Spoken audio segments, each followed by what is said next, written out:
servait de noix de coco.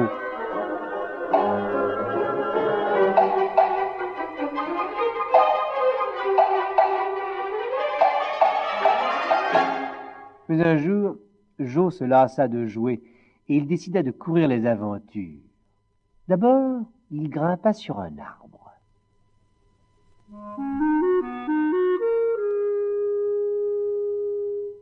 Plus haut,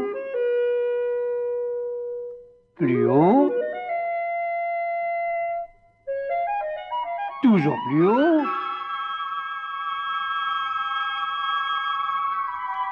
Une fois au sommet de l'arbre, il découvrit le ciel.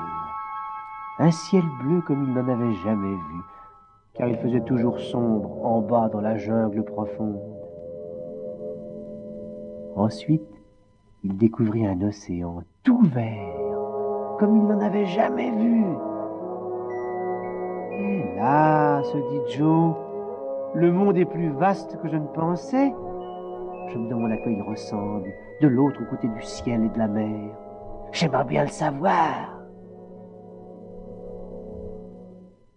Il dégringola donc de son arbre.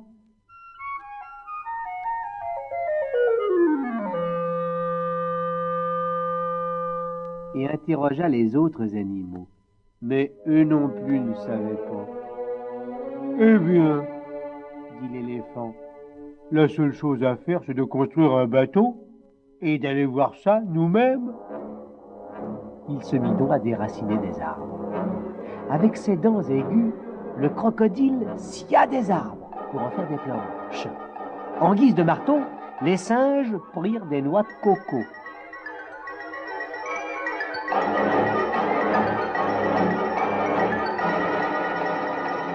Et tous les oiseaux de la jungle tissèrent des cordages et des voiles avec le fouillis des lianes. Tout le monde s'y mit.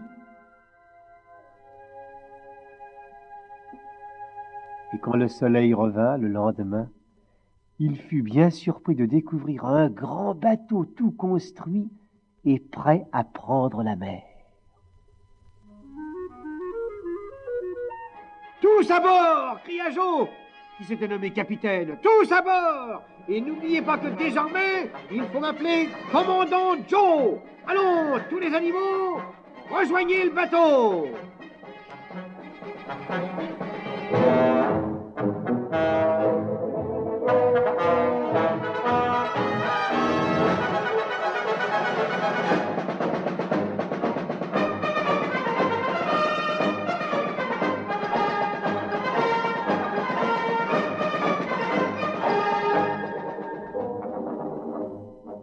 Part à lever l'ancre, hissez les voiles, en avant toutes, cria le commandant Joe.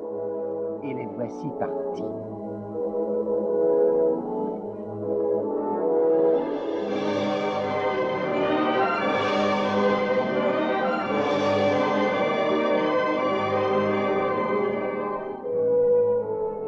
Pendant bien des jours, ils voguèrent vers le sud, toujours plus au sud.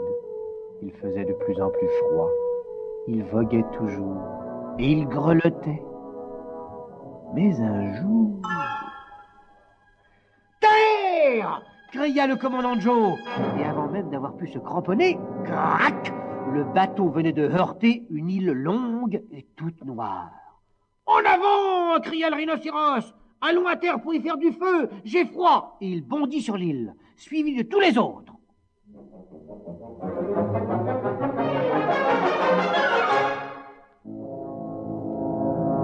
Mais qu'est-ce qui m'arrive? Grogna soudain l'île en ouvrant un œil. Puis un autre. Puis une gueule grande comme une caverne. Car cette île, le croiriez-vous? Mais oui, c'était une baleine. Vous me chatouillez, dit la baleine. Ayez la bonté de vous retirer. Les voyageurs effrayés remontèrent à bord précipitamment.